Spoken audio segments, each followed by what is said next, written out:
When the drums of Benin thundered, no city slept.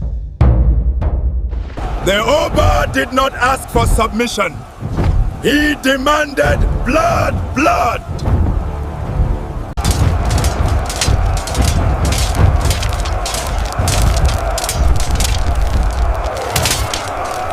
But in the silence of the night, betrayal was already sharpening its blade. The gates of Akure did not fall. They were torn apart.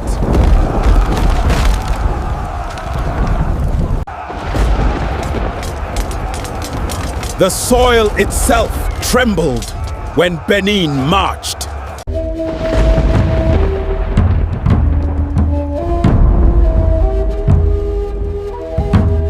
The year was 1818. The air in Yoruba land was heavy, thick with the scent of rain and smoke. In Akure, families huddled together, whispering in fear as distant drums rolled like thunder. To the south, the Kingdom of Benin, a colossus built on centuries of conquest, had set its gaze northward. And when Benin's gaze fell upon a city, it rarely survived unchanged. Whispers spread that the Oba of Benin had declared Akure must submit or burn. For some, this was only rumor. For others, it was the sound of destiny closing in. Warriors sharpened their spears in silence.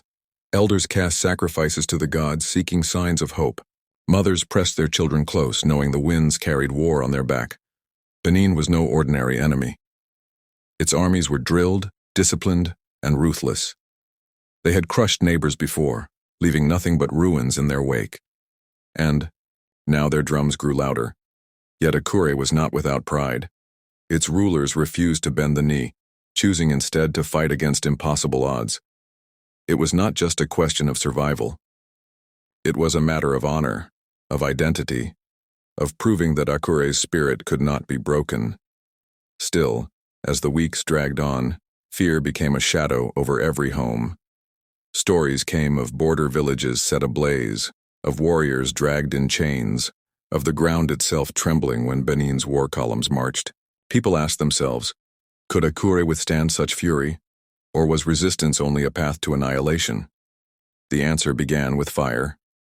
Benin's warriors stormed across the countryside, their weapons gleaming in the sun, their chants shaking the earth. Akure's defenders fought back with courage, turning villages into fortresses, striking from the shadows, praying their gods would stand beside them. But every victory came at a cost. Every defense crumbled under the sheer weight of Benin's endless assault. And yet, Akure endured. For months, the city refused to fall. Families went hungry, but did not surrender. Warriors died in droves, but stood their ground. Even as betrayal whispered through the streets, even as Benin tightened its noose, Akure clung desperately to hope. But the tide of history is relentless.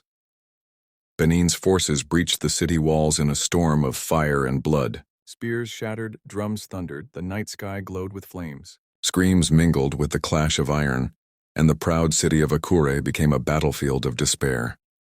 For hours the fighting raged, each street baptized in blood.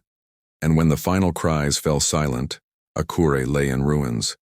The aftermath was as brutal as the war itself. Survivors were enslaved, leaders executed or forced to kneel before the Oba's emissaries.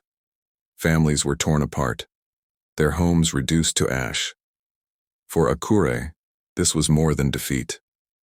It was humiliation, the shattering of identity, the scar that would never heal. Yet even in victory, Benin sowed the seeds of its decline. The war drained resources, bred resentment, and awakened new enemies. In crushing Akure, the Oba had proven his power, but he had also revealed the empire's hunger could never be satisfied. And hunger, once fed, only grows. This war was not just a battle of spears and fire. It was a warning that no empire, no matter how mighty, can conquer without cost. The soil of Yoruba land drank the blood of both conqueror and conquered. And from that soil grew generations of defiance, whispers of rebellion that no army could silence. So we are left with the haunting question: Was Akure's destruction truly Benin's victory? Or was it the beginning of the end for an empire that believed itself invincible?